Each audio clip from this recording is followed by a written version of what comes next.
Hey, what's up guys, Rep here. So today we're celebrating total localizer death. Now there's been a lot of localizer related drama over the past couple of days, but this article is the cherry on top. So in a recent interview, the CEO of Crunchyroll announced that their company is going to be greatly focusing on AI generated subtitles.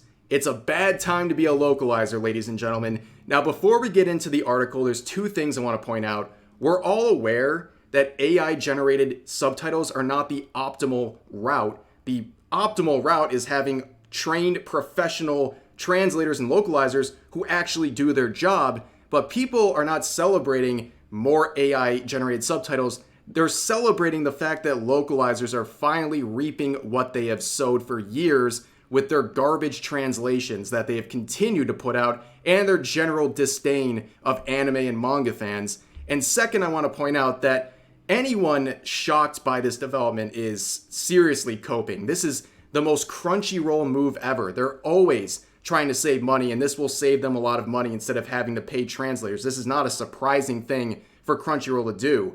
But now we get into the article, so here it is. So the CEO was discussing how Crunchyroll could become a more attractive option for anime fans, and one of the solutions raised was increasing development in AI-generated subtitles, and stating that AI is definitely something we think a lot about in different workflows in the organization. Right now, one of those areas we're very focused on testing is subtitling and our closed captioning, where we go from speech to text. How do we improve and optimize our processes where we can get these subtitles done in various languages across the world faster so that we can launch as close to Japanese release as possible? He outlined, so that's definitely an area that we're focused on. And going forward, they actually give one of the reasons why they're doing this, and it's a way to combat piracy, which honestly for Crunchyroll, this is a pretty self-aware thing. The reason people are turning to piracy is they're just not getting a good product from the official sources like Crunchyroll. And one of the things they line out is the speed. They openly admit that whether it's piracy websites or just fan translators, they're beating people like Crunchyroll to the translations. They're getting them first before Crunchyroll does. And that's really just embarrassing for them. And if they want to fight piracy, they have to actually keep up with the people running these piracy websites who are faster than them. Because of course, fans of an anime, especially the hardcore fans, they want a translation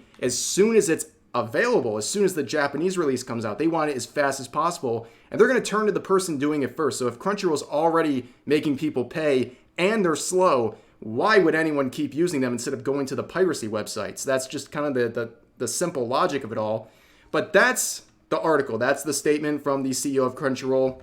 And like I said, it's been a rough couple of days for localizers. They have been getting humiliated nonstop. And we talked about this situation in a previous video a few days ago, where the lovely complex dub writer was exposed for a blog post where he talked about the process of localizing this anime, where he claimed that the original source material sucked and that he fixed it. And he also relished and bragged about changing many things he personally was offended by that were contained within this story. Terrible look for localizers, but a lot of the localizers who are responding to that situation, they're not mad about a shabby product in that a localizer was abusing their power. They're mad that they got caught and that this situation is proving the stereotypes about localizers correct. And you can see an infamous localizer here, Katrina, who we've talked about many times before, getting very upset that this is fueling the culture war weirdos, when literally it's just confirming the complaints that anime fans have been raising for a long time. This is not even really surprising. It's just another example of a localizer disrespecting not only the original source material, but also anime fans in general. But there was another big localization drama that's taken place recently. So a few days ago, this user made a very extensive thread going through the Unicorn Overlord localization and pointing out all of these errors that they found. Now there's a whole list of them. I'll put a link to this thread in the description if you want to check them out. A lot of the people who are defending the localizers and translators in this situation are looking through this list and like, oh, some of these are really nitpicky sorts of criticisms of this localization, which, like, yeah, you're supposed to find small changes and small errors if you care about your hobby. If you actually care about your hobby or the medium you're interested in, Any change, even the smallest error is something that should be pointed out. I mean, like, what do these people do when they go to like a restaurant, for example? They order a cheeseburger from a professional chef. Are they going to not complain when the burger comes back with no cheese, even though you asked for it? Like, it's a small change. I guess you can't complain about it, right? I mean, that's the logic a lot of these people use. And of course, the criticism of this thread goes to death threats, because apparently pointing out bad translations is a death sentence in the eyes of some of these people who are extremely hostile to bad localizations being pointed out. But there was also some other people weighing in on the situation with this stunning and brave quote retweet with the replies locked, of course, saying, "Anti-localization chuds will show you some of the best localization in gaming and tell you it's disgusting because it's not a machine translation. I can't possibly take these people seriously." Well, no one's going to take anyone using the term chud unironically seriously. And also, I'd be much more worried about these machine translations that are going to be replacing a lot of the people you're defending. But this quote really sums it up. They say, "If the Ace Attorney games came out today, people like this would call you evil for saying that moving the setting to LA for literally no reason is dumb." Actually, I'll go a step further. Not only will they call you dumb, they'll call you a bigot for complaining about that. So there was another person who got involved in some more localizer-related drama. It is a content creator by the name of Pat Stares At, and he made this absolute stinker when quoting a conversation about localizers, saying, "I was recently struck by the realization that 99% of the people I'd be arguing with about localization don't even speak more than one language, and wondered how I was so stupid to even consider their opinion on the topic at all." Now I've seen this point multiple times. It's very confusing. It's like, what do you think the translator is there for?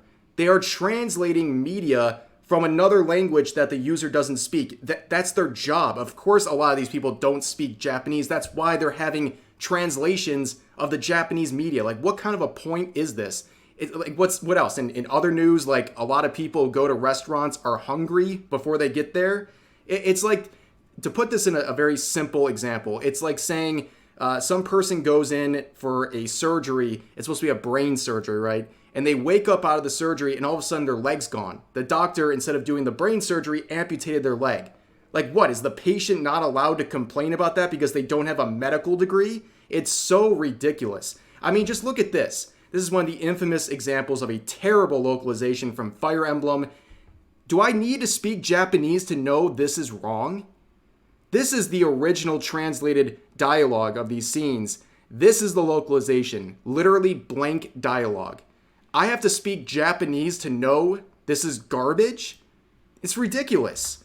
And you see other people quoting with jokes about this, saying localizers be like, Japanese doesn't have prepositions, so one-for-one translation is impossible, so there is no way not to put in Gamergate and Among Us references. Yeah, it's like they feel like they're absolutely forced to add in a Wungus Chungus Gen Z language when it's completely inappropriate. And apparently you have to speak Japanese to understand that those examples might be a problem.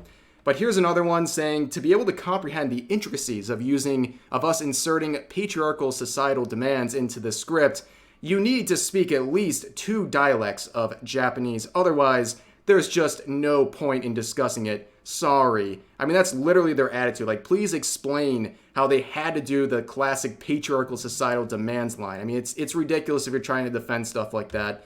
But here's some people who do speak Japanese, by the way. This quote with a lot of likes saying, "Hi, I'm fluent in Japanese. I live and work in Japan, and I have been here for more than 8 years. I use professional business Japanese every single day and have translated documents, given speeches in Japanese as well as interpreted them.